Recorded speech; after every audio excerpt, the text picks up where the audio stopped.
कहानी का शीर्षक है जैसा बोओगे वैसा काटोगे। ससुर ने जब 2-3 दफा बहू दीपा को आवाज लगाई तो दीपा बड़बड़ाती हुई ससुर जी के कमरे में आई और बोली, क्या है पापा जी, क्यों इतनी देर से आवाज लगाए जा रहे हैं? खाली नहीं बैठी हूं मैं, अब जल्दी से बताइए क्या काम है? बहू, ये खाना देखिए पापा जी, जो कुछ बना है चुपचाप खा लिया करो। खाने के लिए ये रोज रोज के आपके नखरे उठाना मेरे बस की बात नहीं। केवल आपके नखरे उठाने के लिए ही नहीं बैठी हूं मैं, और भी बहुत से काम है मेरे पास करने को। कोई नौकर चाकर नहीं लगाए हुए हैं इस घर में काम करने वाले। एक तो दिन भर काम करो, ऊपर से इनके नखरे झेलो। अपने आप तो आराम से बैठे रहते हैं और मुझे भोजन बनाने का सलीका सिखाते रहते हैं। बहू हूं इस घर की। अभी किशन लाल जी अपनी बात पूरी भी नहीं कर पाए थे कि बहू ने फिर से बड़बड़ाना शुरू कर दिया। देखिए पापा जी, कोई नौकरानी नहीं हूं मैं इस घर की। ससुर को कोसती हुई दीपा कमरे से बाहर निकल गई। सुबह के नाश्ते का वक्त था और दीपा ने बहुत ही कड़क से और जले हुए पराठे, और वह भी सूखी सब्जी के साथ, ससुर किशन लाल जी को परोस दिए थे। किशन लाल जी ने जले हुए कड़क पराठे और सूखी सब्जी देखकर बहू दीपा से केवल इतना ही कहा था कि बहू, इस उम्र में दांत भी साथ नहीं देते हैं और ना ही आंत साथ देती है, तो बेटा थोड़ी मुलायम रोटी पराठे बना दिया करो, या फिर सब्जी तरी वाली बना दिया करो। नहीं तो थोड़ा दूध ही दे दिया करो, उसी में भिगोकर खा लिया करूंगा। किशन लाल जी के घर के ये आए दिन के किस्से बन गए थे, क्योंकि उनकी थाली में खाने लायक खाना तो कभी कभार ही होता था। नकली दांत थे किशन लाल जी के, और पेट भी कमजोर हो ही जाता है इस उम्र में, तो पाचन तंत्र भी काम नहीं करता है इस उम्र में। तो बड़े बुजुर्गों को आसानी से पचने वाला भोजन चाहिए होता है, जैसे कभी दलिया, उपमा कुछ मुलायम सा बन जाए तो स्वाद भी बदल जाता है और खाने में आराम भी रहता है। लेकिन यहाँ तो बहू रानी ऐसी है कि खाने को 2 वक्त की रोटी भी सम्मान के साथ नहीं परोसती है। किशन लाल जी की थाली में ऐसा महसूस होता है कि किसी बेजुबान जानवर के सामने खाना डाल दिया गया हो। अब किशन लाल जी करते भी क्या?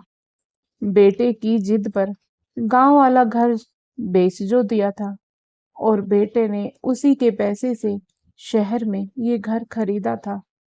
शाम को टहलने के लिए घर से निकलते किशन लाल जी तो पार्क में पहुंच जाते।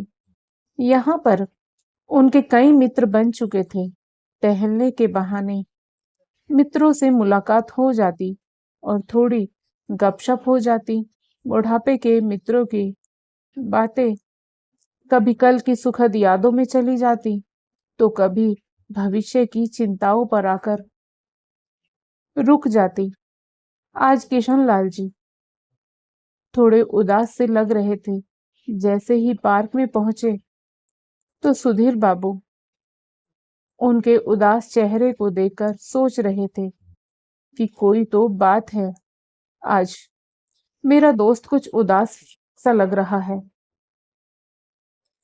सुधीर बाबू ने जानने की कोशिश की तो किशन लाल जी ने तबीयत खराब होने का बहाना बना दिया, क्योंकि मित्रों के सामने अपने घर की कोई भी बात बताना, इसमें तो अपने ही घर की बदनामी थी।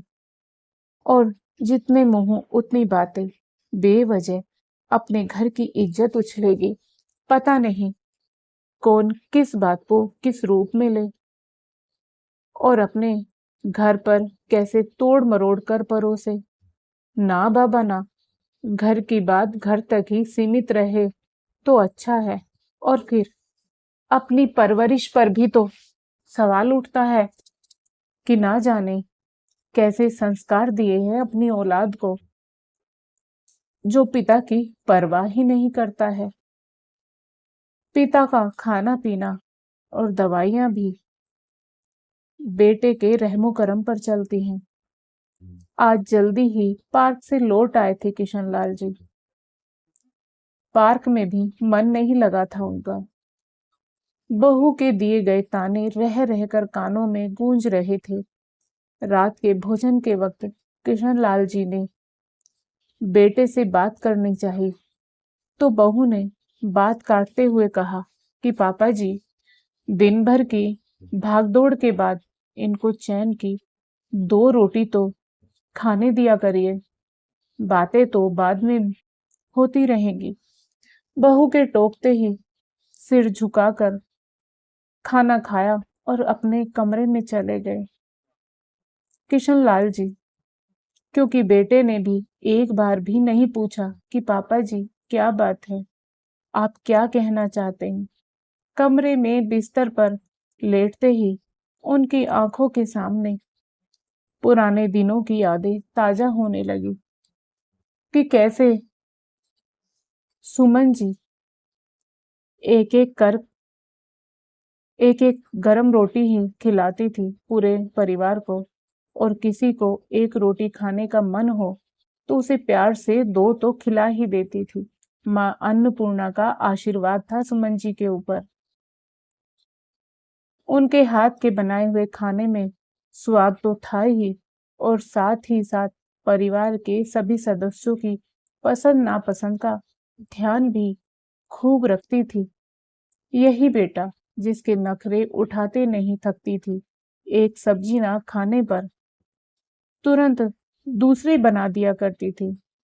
जानते हैं दोस्तों, इस उम्र में जब आपका हमसफर यूं अकेला छोड़कर इस दुनिया से चला जाता है, तो जिंदगी के सारे रंगों को भी अपने साथ ले जाता है, एक परछाई की तरह। उन्होंने कितना ख्याल रखा था इस परिवार का, सचमुच उस वक्त तो हम सब ने उनकी कद्र नहीं की थी। आंखें नम हो गई थी किशनलाल जी की, और वह सुमन जी की फोटो पर हाथ फेरते हुए रोते रोते बोल रहे थे, ये कैसा साथ निभाया तुमने। अपने साथ मुझे भी ले जाती तो आज ये जिल्लत भरी जिंदगी तो न जीनी पड़ती। हे भगवान, ये जिल्लत की रोटी खाने के बजाय मैं मर क्यों नहीं जाता। उनको अचानक एहसास हुआ कि जैसे उनके कान में सुमन जी कह रही हो कि आप वापस गांव चले जाइए जी, इससे ज्यादा ख्याल तो हमारा नौकर सुखिया आपका रख लेगा। आपको यूं दुखी होने की कोई जरूरत नहीं है। अभी आपके हाथ पांव सलामत हैं, और अपनी खेती बाड़ी भी है वहां गांव में। किशनलाल ने भी सोचा कि ठीक ही तो कह रही थी सुमन। सुबह को जब किशनलाल जी की आंखें खुली तो उनको लगा कि सचमुच रोज तिल तिल कर के मरने से क्या फायदा, एक ना एक दिन तो मरना ही है। परंतु जब तक जिंदगी है, अपनी आखिरी सांस तक सम्मान से जीना ही चाहिए।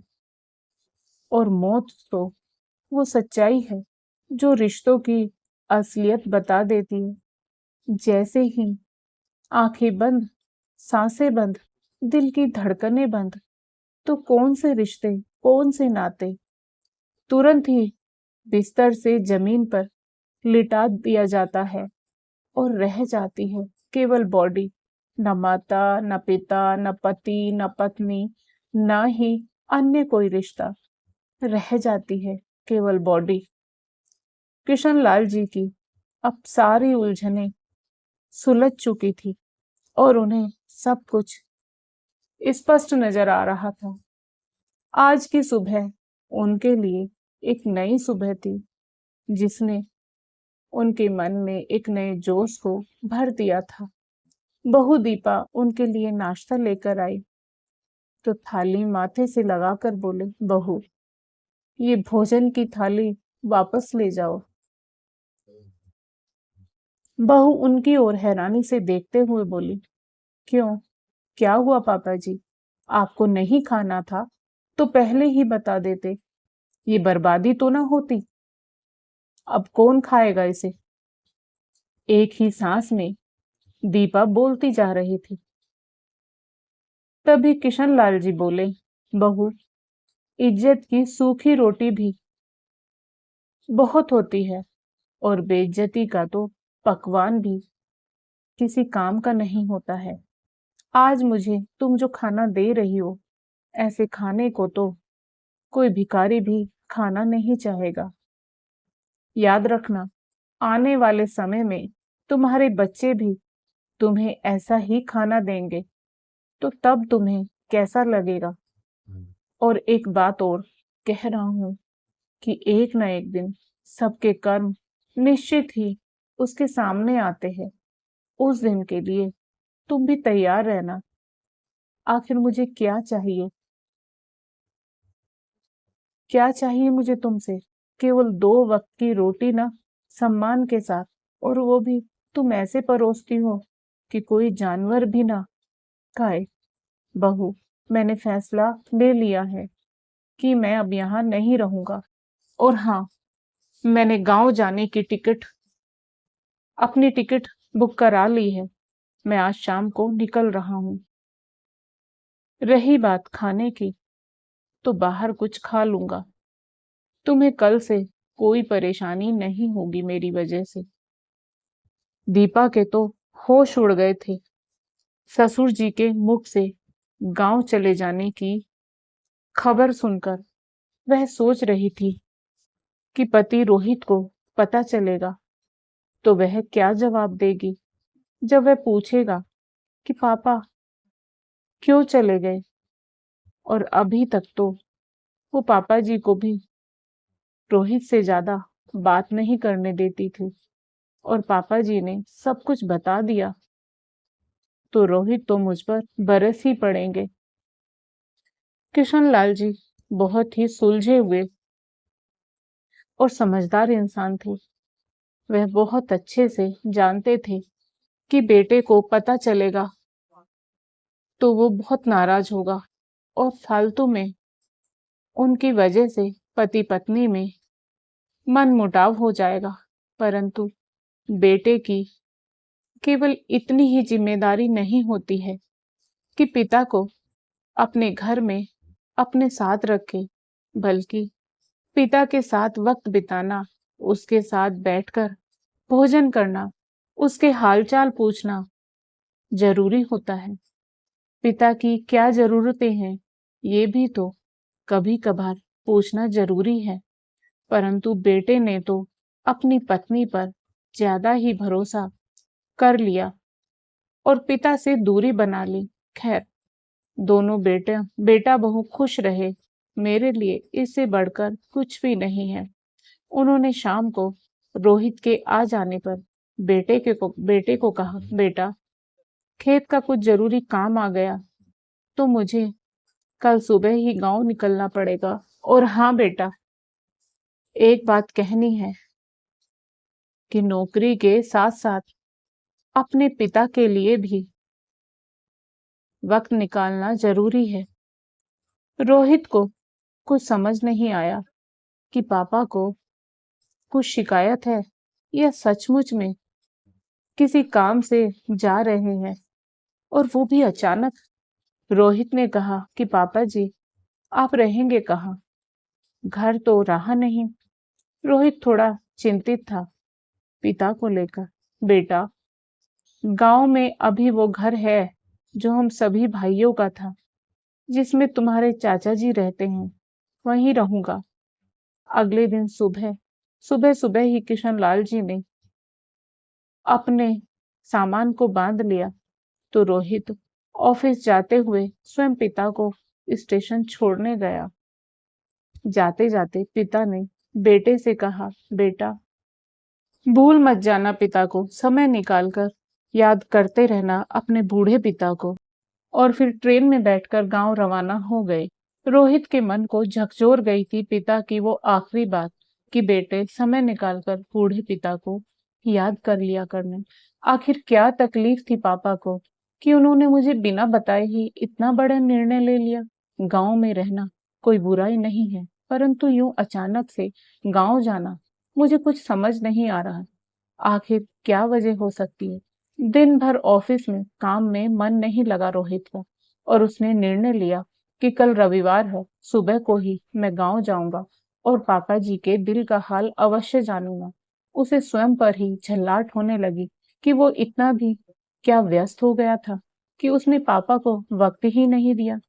शाम को घर आने के बाद उसने दीपा से कहा कि मुझे ऑफिस के काम से कुछ दिनों के लिए बाहर जाना है। दीपा ने रोहित की ओर देखते हुए कहा कि रोहित, मैं अकेले सब कुछ कैसे संभालूंगी। प्लीज रोहित, तुम मुझे भी साथ ले चलो, मेरी भी थोड़ी आउटिंग हो जाएगी। और अब तो पापा जी भी नहीं है तो कोई बंधन भी नहीं है। बंधन, यह शब्द रोहित के दिमाग में क्लिक कर गया। अच्छा, पापा के रहने पर क्या बंधन था तुम्हें दीपा। रोहित के सवाल पर दीपा सकपका गई। दीपा, तुम मुझे सच सच बताना कि कहीं पापा तुम्हारी वजह से तो नहीं गए हैं घर छोड़कर। सच सच बताना तुम। मेरे ऑफिस चले जाने के बाद कैसा बर्ताव किया पापा के साथ तुमने।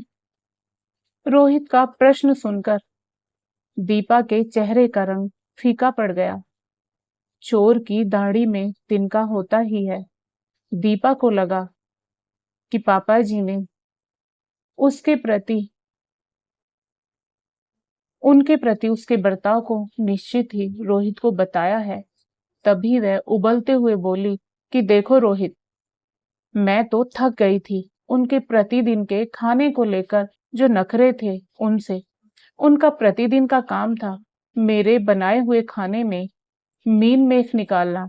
और पता है, आज तो उन्होंने खाने की थाली ही वापस कर दी। रोहित को समझते देर नहीं लगी थी कि निश्चित ही पापा के सम्मान को ठेस पहुंची है। तभी उन्होंने खाना नहीं खाया। तुमने एक बार भी जरूरी नहीं समझा कि मुझे बताया जाए कि पापा बिना कुछ खाए पिए घर से गए हैं। दीपा, मैं कल ही गांव जा रहा हूँ और तभी लौटूंगा जब पापा मेरे साथ वापस आने को तैयार होंगे। और यदि पापा नहीं आए तो मैं भी इस घर में कभी वापस नहीं आऊंगा। और हाँ, तुम सोच रही होगी कि पापा ने मुझे कुछ बताया है, तो सुन लो, मेरे पापा ने मुझे कुछ भी नहीं बताया है। परंतु मैं गांव जाकर पापा से अवश्य जानना चाहूंगा कि क्या बात हुई थी। रोहित का निर्णय सुनकर दीपा के पांव के नीचे से जमीन खिसकने लगी। उसे लगा कि अब उसके सामने अपनी गलतियों की माफी मांगने और उनको सुधारने के अलावा कोई और चारा नहीं बचा है। वह धीरे से बोली, रोहित, गलती मेरी है तो सुधारूंगी भी मैं ही। मैं भी चलूंगी पापा जी को वापस लाने, उनसे अपने व्यवहार की क्षमा मांगकर उनसे वापस आने के लिए विनती करूंगी। और मुझे विश्वास है पापा जी मुझे अवश्य क्षमा करेंगे। दीपा ने रोते हुए कहा। दूसरे दिन वह दोनों गांव के लिए रवाना हो गए। उधर किशनलाल जी खेत वाली जमीन को बेचने के उद्देश्य से उसका सौदा करने के लिए घर से निकल ही रहे थे कि उन्होंने देखा उनका बेटा रोहित और बहू दीपा दोनों सामने से चले आ रहे हैं। किशनलाल जी को देखते ही बहू दीपा रोते हुए आगे बढ़ी और ससुर किशनलाल जी के पैरों में झुक गई और बोली, पापा जी, मुझे क्षमा कर दीजिए। दीपा रो रो कर ससुर जी से गिड़गिड़ाते हुए क्षमा मांगने लगी। रोहित भी अपने पापा से क्षमा मांगते हुए बोला, पापा, मैं जानता हूँ गलती मेरी ही है, क्योंकि मैंने आपका अच्छी तरह से ख्याल नहीं रखा। पापा प्लीज मुझे भी क्षमा कर दीजिए। तभी किशन लाल जी बहू सुमन को अपने पैरों से उठने को कहते हुए उसके सिर पर हाथ रखकर बोले, उठो बहू, तुम्हें अपनी गलती का एहसास है, यही बहुत है। फिर बेटे से बोले, कोई बात नहीं बेटा, परंतु गलतियां उसको कहते हैं जो अनजाने में होती है, और जो जानबूझकर की जाए वो गलती नहीं होती है, वह गुनाह होता है। मुझ बूढ़े को इस बुढ़ापे में क्या चाहिए? केवल मान सम्मान की दो रोटी ही ना, और बहू के द्वारा मेरी थाली में जो भोजन परोसा जाता था उसके साथ परोसे जाते थे न जाने कितने ताने। बुढ़ापे में चैन नहीं है, जीभ पर कंट्रोल नहीं है, स्वादिष्ट भोजन चाहिए, फ्री में नहीं आता है सब, खाली बैठे ऑर्डर देते रहते हैं। बेटा, रोटी के साथ ताने हजम करने की ताकत अब नहीं रही मेरे भीतर। बेटा, मैं सारी जमीन जायदाद बेचकर किसी आश्रम में चला जाऊंगा, और हाँ, ये मत समझना कि पैसा अपने साथ ले जाऊंगा। नहीं ले जाऊंगा अपने साथ, बल्कि तुम्हारे नाम सारा पैसा करके जाऊंगा, क्योंकि भविष्य में भगवान ना करे तुम्हारे बेटा बहू भी तुम दोनों के साथ ऐसा ही व्यवहार करे, तो तुम्हारे पास अपने लिए कोई सहारा हो, तुम्हें उनके ताने ना सुनने पड़े। तभी रोहित बोला, पापा, मुझे कुछ नहीं चाहिए, मुझे केवल आपका साथ और आशीर्वाद चाहिए। पापा, अपने नालायक बेटे को एक मौका और दे दो, तो घर वापस चलिए, और मैं वादा करता हूँ कि अब मैं अपने पिता के मान सम्मान में कोई कमी नहीं आने दूंगा। आपको रोटी आपकी पसंद की मिलेगी, मैं बना कर दूंगा अपने पापा को रोटी। दीपा ने भी हाथ जोड़कर क्षमा मांगते हुए ससुर से वादा किया, पापा जी, अब से मैं अपने सगे पिता मानकर आपका ख्याल रखूंगी। किशन लाल जी ने नरम दिल करते हुए बहू बेटे को क्षमा कर दिया, क्योंकि सुबह का भूला यदि शाम को घर लौट आए तो भूला नहीं कहलाता है। और किशन लाल जी बेटे बहू के साथ शहर वापस आ गए, और गांव की जमीन का कोई भी टुकड़ा नहीं बिका, बल्कि गांव में एक नया घर भी रोहित ने बना लिया। जिस घर में बच्चों की छुट्टियां होने पर सब गांव में आते और मिलजुल कर प्यार से रहते, दीपा ने उसके बाद ससुर के सम्मान में कभी कमी नहीं आने दी। अपने पिता मानकर उनका पूरा ख्याल रखा, और रोहित भी ऑफिस से आने के बाद अपने पिता के साथ ही बैठकर खाना खाता, साथ ही उनके साथ कुछ देर बातें करता है, और उनकी हर जरूरतों का पूरा ख्याल रखता है। रोहित और दीपा के दो बच्चे हैं, वो भी बड़े हो गए हैं और अपने दादाजी को बहुत प्यार करते हैं, उनका बहुत सम्मान करते हैं, साथ ही उनका बहुत ध्यान भी रखते हैं। आज बेटा, बहू, पोते पोती के साथ रहते हुए भी किशन लाल जी के जीवन में खुशियां ही खुशियां हैं। दोस्तों, ये कहावत बिल्कुल सत्य है कि जैसा बोओगे वैसा ही काटोगे, किशनलाल जी की यह किशनलाल जी की बहू ने किशनलाल जी के जीवन में बबूल बोने का प्रयास किया, परंतु बेटे की समझदारी ने उस बबूल को उपजने नहीं दिया, वरना तो वही बबूल एक दिन बबूल का वृक्ष बन जाता तथा रोहित और दीपा का जीवन कांटों से भर जाता। काश कि उन माता पिता के भाग्य में रोहित जैसी ही संतान हो, जो अपने माता पिता का ख्याल नहीं रखते हैं। कम से कम उन्हें भी समय रहते अपनी गलतियों का एहसास हो जाए।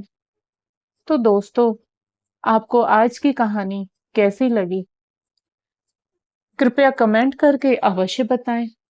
और यदि आपको कहानी पसंद आई हो तो कहानी को लाइक करें, शेयर करें और साथ ही जिंदगी सरिता हिंदी स्टोरी चैनल को सब्सक्राइब करें। फिर मिलेंगे दोस्तों एक और नई कहानी को लेकर। तब तक आप अपने परिवार के साथ हंसते रहिए, मुस्कुराते रहिए, खुश रहिए। राधे राधे प्यारे दोस्तों।